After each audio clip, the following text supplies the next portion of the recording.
معانا رسالة كمان، زوجة بتشتكي بتقول أنا تعبت، جوزي بيقلل من قيمتي وبيعايرني على طول على اللي فيا واللي مش فيا، دايما يعيب عليا ويحسسني إني أقل من أي واحدة مع إني جميلة ومتعلمة ومش ناقصني حاجة، لكن هو اللي على طول أنا شايفة إن هو كده معقد وبيعايرني بإخواتي وبيشتم عليهم وبيرفض أروح عند أهلي، مع إن أهلي مش هقول إن هم أفضل من أهله بس مستواهم أعلى كمان من أهله.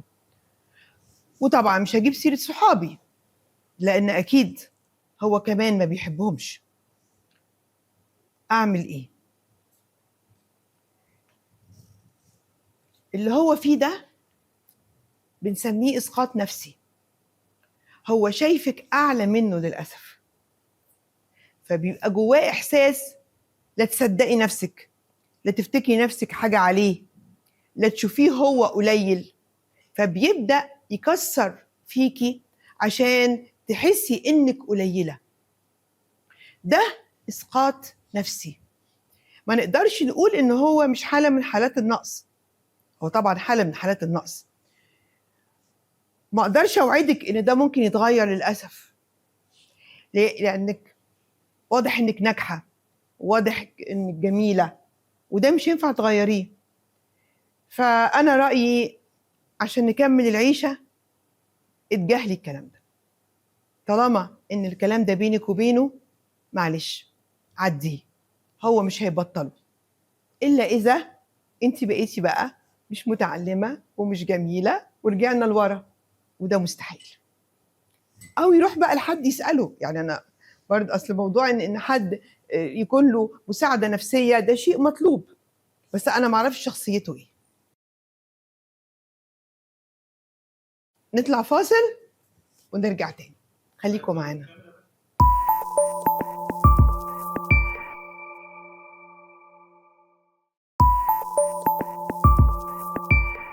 ورجعنا لحضراتكم بعد الفاصل ومعانا رسالة نسمعها كده. مساء الخير. أنا الحقيقة مش عارفة ابتدي إزاي. مشكلتي غريبة، وهي للأسف إن جوزي بيغير من أخوه. مش بيغير عليا منه، لأ، بيغير من وضعه ونجاحه، وبيحط همه فيا. أنا كنت عايشة مرتاحة، وكان الكل يقولولي يا بختك، عايشة بعيد عن أهل جوزك وبعيد عن أهلك. لكن من ساعة ما عزلوا وسكنوا جنبنا ابتدت المشاكل، وزادت أكتر مع جواز أخوه.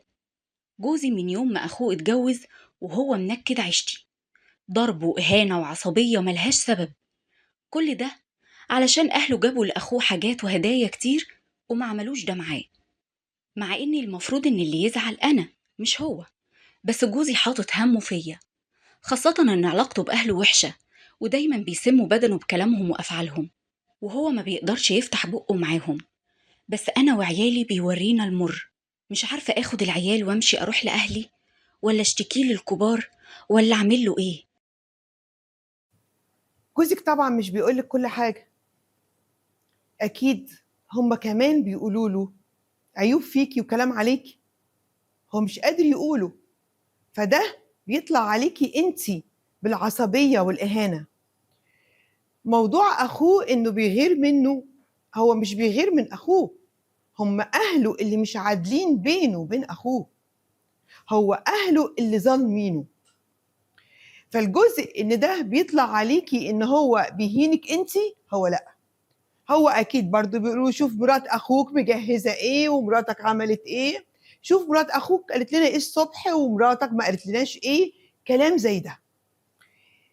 أنا رأيي إن أخوه كعريس مش هيقعد طول العمر عريس، عدّي الفترة دي شوية، والغربال الجديد كلنا عارفين له شدة، استني شوية لمّا الدنيا تهدى، ولازم تحطّي في المستقبل القريب محاولة بذكاء إنِّك ترجعي تاني تنقلي بعيد شوية. كونه إنه كويس مع أهله بيفتحش بُقّه ده مش عيب فيه، هو إنسان محترم ومتربي، لكن علشان نبعد عن الضغوط دي أعتقد إن إحنا محتاجين نغيّر السكن ونرجع زي ما كنا الأول. كمان معانا رسالة صوتية تانية، نسمع. مساء الفل. انا ابني ما بيعمرش في شغل، يعني عمره ما عمر في شغلانة اكتر من 3 شهور. ده لانه دايما شايف نفسه انه في المكان الغلط، وان كل اللي حواليه احسن منه، سواء اصحابه او اخواته. وكمان شخص متردد جدا، لما كنت اطلب منه مثلا يختار ما بين حاجتين ما يعرفش ياخد القرار. كان دايما يشوف اخوه بيعمل ايه ويقلده. مش عارفة يعني ده ايه. حتى موضوع الجواز شايف انه لو تقدم لواحدة ايه اللي هيخليها توافق؟ يعني ما مش شايفة نفسه اي ميزة. هل احنا السبب في دوت انه مش واثق لا في نفسه ولا في امكانياته، ودايما حاسس بالنقص؟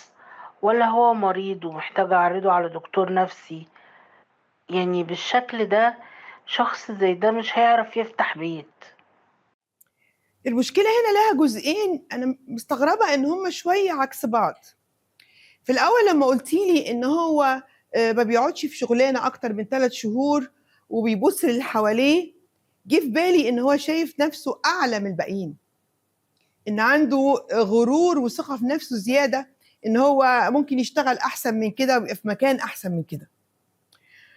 وبعدين أنا اتزاولت بقى تاني لما قلتيلي إيه، إن هو شايف إن ممكن عروسة ما تقبلوش أو مش عارف ياخد قرار، أو إن شخصيته بقت ضعيفة. الشخصية الضعيفة أكيد أنتوا سبب، جزء على الأقل من الأسباب، وجزء مش قليل كنتوا أنتوا سبب فيه.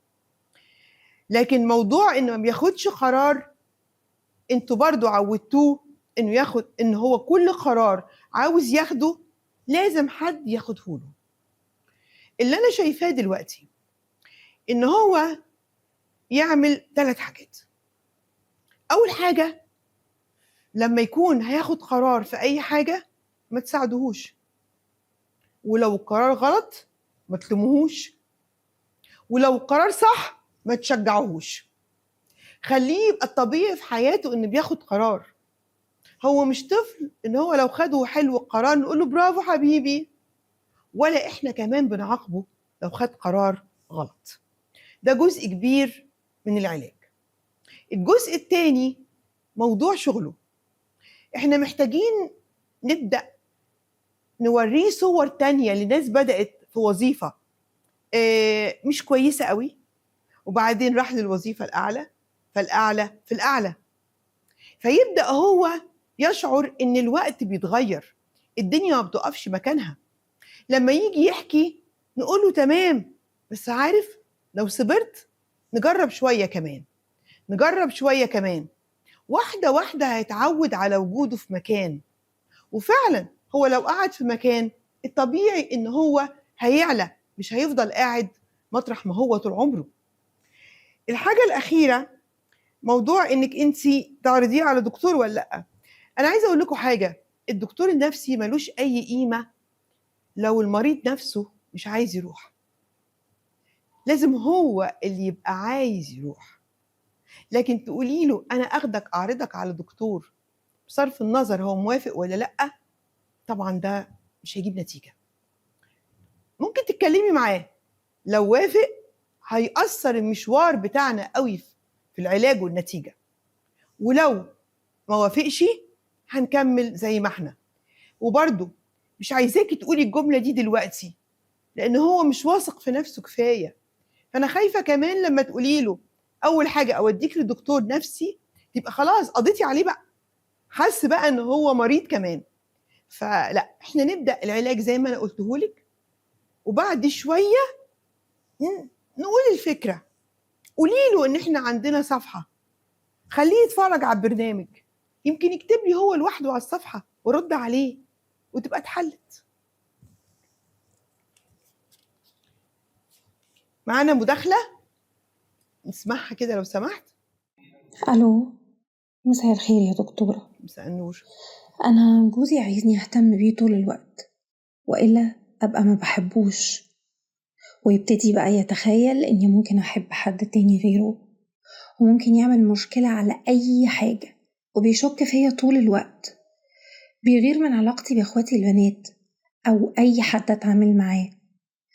دايما يراقب موبايلي ورسايل الواتساب، رغم إني ما بشتغلش وما بخرجش إلا للضرورة القصوى.